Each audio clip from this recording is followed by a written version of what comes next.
And we will remain loyal in our commitments. Sabi ni Rocky, mapakinabangan pa natin yung islands.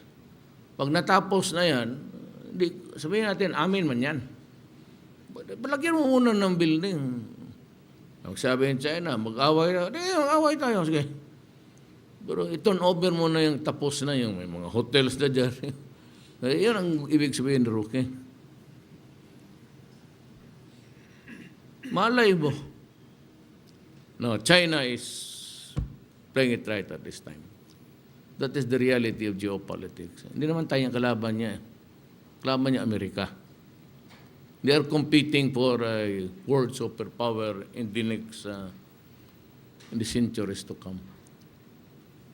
Huwag tayo makasali dyan. We better solve the